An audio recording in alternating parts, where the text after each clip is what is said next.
लोग मुझे कबाड़ी वाला कहकर बुलाते थे। कुछ लोग मुझे देखकर हंसते थे, कुछ लोग मुझे नज़रअंदाज कर देते थे, लेकिन मुझे इन बातों की आदत हो चुकी थी। मैं जानता था कि गलत काम नहीं करता। मैं मेहनत करके कमाता था और उसी से अपना घर चलाता था। मैं बिहार के एक छोटे से शहर में अपनी दादी के साथ रहता था। मेरे पिता कई साल पहले इस दुनिया से चले गए थे। माँ भी ज़्यादा समय तक हमारे साथ नहीं रह पाई। उनके जाने के बाद घर की सारी जिम्मेदारियाँ मेरे ऊपर आ गईं। मेरी पढ़ाई बीच में ही छूट गई क्योंकि घर चलाना ज़्यादा ज़रूरी था। मेरी दादी ही मेरी दुनिया थी। उन्होंने ही मुझे बचपन से पाला। वह हमेशा कहती थी कि इंसान को कभी भी गलत रास्ता नहीं चुनना चाहिए, चाहे कितना भी दुख हो, लेकिन ईमानदारी नहीं छोड़नी चाहिए। मेरे पास एक पुरानी साइकिल थी, उसी पर मैं एक बड़ा थैला बांधकर रोज़ सुबह निकल जाता था। मैं गली गली जाकर लोगों को पुराना अखबार, लोहे का सामान, टूटी कुर्सी, पुरानी किताब और बाकी बेकार चीज़ें खरीदता था।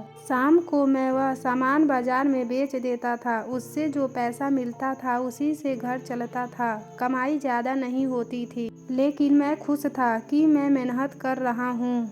मुझे किसी से भीख नहीं मांगनी पड़ती थी। कुछ महीने से दादी की तबीयत ठीक नहीं चल रही थी। उन्हें पेट में बहुत दर्द रहता था। डॉक्टर ने कहा था कि इलाज जल्दी कराना जरूरी है। दवाइयों से थोड़ा आराम मिलता था, लेकिन पूरी तरह ठीक होने के लिए ऑपरेशन जरूरी था। ऑपरेशन के लिए काफ़ी पैसे चाहिए थे, जो मेरे पास नहीं थे। मैं रोज़ यही सोचता था कि कैसे ज़्यादा कमाई करूं। मैं चाहता था कि दादी जल्दी ठीक हो जाएं। एक दिन सुबह मैं घर से निकलने वाला था, तभी मेरा फ़ोन बजा। एक आदमी ने कहा कि शहर के बड़े इलाके में एक घर से बहुत सारी किताबें और पुराना सामान बेचना है। उसमें मुझे जल्दी आने के लिए कहा। मैंने सोचा आज अच्छा मौका है, शायद अच्छी कमाई हो जाए। मैंने जल्दी से अपनी साइकिल उठाई और उस पते की तरफ चल पड़ा। वह इलाका बहुत बड़ा और साफ था। वहाँ बड़े बड़े घर बने थे। हर घर के बाहर बड़ी गाड़ी खड़ी थी। मैं धीरे धीरे साइकिल चलाते हुए उस घर के सामने पहुंचा। गेट पर गार्ड खड़ा था। उसने मुझे रोका और पूछा कहाँ जाना है। मैंने कहा मुझे यहाँ से रद्दी लेने के लिए बुलाया गया है।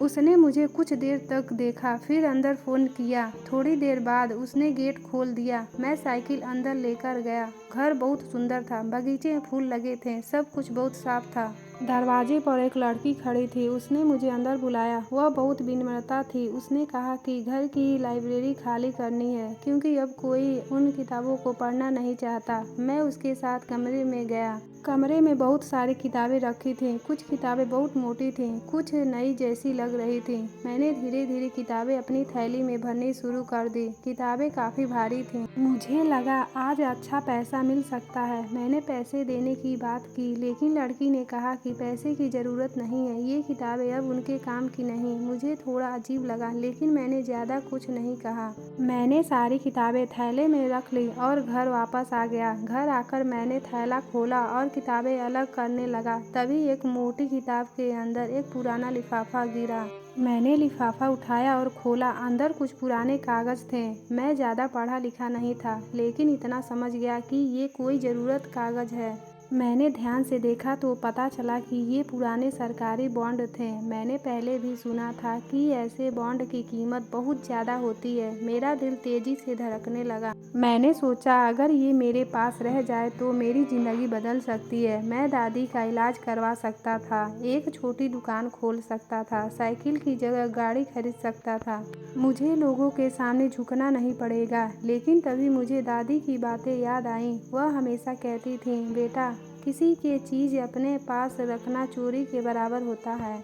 मैं बहुत देर तक सोचता रहा। दिल कह रहा था रख लो, दिमाग कह रहा था वापस कर दो। मैं सारी रात सो नहीं पाया। आखिर मैंने फैसला किया कि ये कागज़ मुझे वापस कर देना चाहिए। अगले दिन फिर उसी घर गया। गार्ड ने मुझे अंदर जाने दिया। घर के लोग थोड़े परेशान लग रहे थे। मैंने लड़की से कहा कि मुझे उसके परिवार से ज़रूरी बात करनी है। कुछ देर बाद उसके पिता भी आ गए। मैंने वह लिफाफा उनके हाथ में दे दिया और बताया कि ये मुझे किताब के अंदर मिला था। पहले तो उन्हें विश्वास नहीं हुआ। उन्होंने कागज़ ध्यान से देखी। उनकी आंखों में आंसू आ गए। उन्होंने बताया कि ये उनके दादाजी के समय का बॉन्ड थे।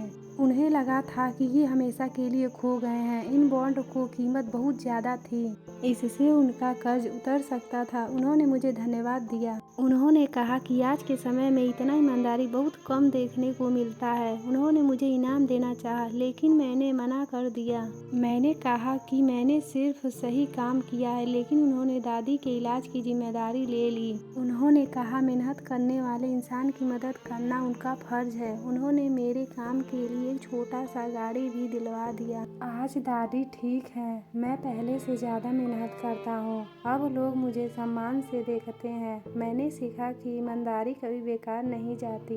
धीरे धीरे मैं अपना छोटा सा काम बढ़ा लिया। अब मैं सिर्फ गली गली घूमकर सामान नहीं खरीदता, बल्कि लोगों के घर से सीधे फ़ोन आने लगते थे। लोग मुझे भरोसा से बुलाते थे, क्योंकि उन्हें पता था कि मैं कभी गलत काम नहीं करता। दादी हमेशा मुझे आशीर्वाद देती थी। वह कहती थी कि सच्चाई का रास्ता कठिन जरूर होता है, लेकिन अंत में जीत उसी की होती है। एक दिन मैं बाजार में सामान बेच रहा था, तभी एक आदमी ने मुझसे पूछा कि क्या मैं पुरानी किताब खरीदता हूँ। मैंने कहा हाँ। उसने मुझे अपने घर बुलाया। जब मैं वहाँ गया तो उसने कहा कि उसे किसी भरोसेमंद इंसान की ज़रूरत है, जो उसके पुराने सामान को सही जगह पहुँचा सके। उस दिन मुझे समझ आया कि ईमानदारी सिर्फ एक अच्छी आदत नहीं, बल्कि सबसे बड़ी ताकत होती है।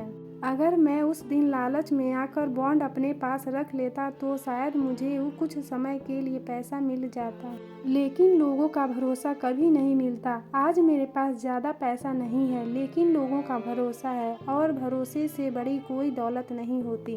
हमेशा याद रखता हूँ कि इंसान की असली पहचान उसके कपड़ों या पैसों से नहीं होती, बल्कि उसके काम और ईमानदारी से होती है। सीख: ईमानदारी से कमाया हुआ छोटा पैसा भी बहुत बड़ा होता है। दूसरी का भरोसा जीतना सबसे बड़ी जीत होती है। सच्चाई का रास्ता कठिन जरूर होता है, लेकिन अंत अच्छा ही होता है। दोस्तों, हमारा यह वीडियो कैसा लगा हमें कमेंट करके ज़रूर बताएं, और इसी तरह का वीडियो देखने के लिए चैनल को सब्सक्राइब और एक लाइक ज़रूर करें। धन्यवाद।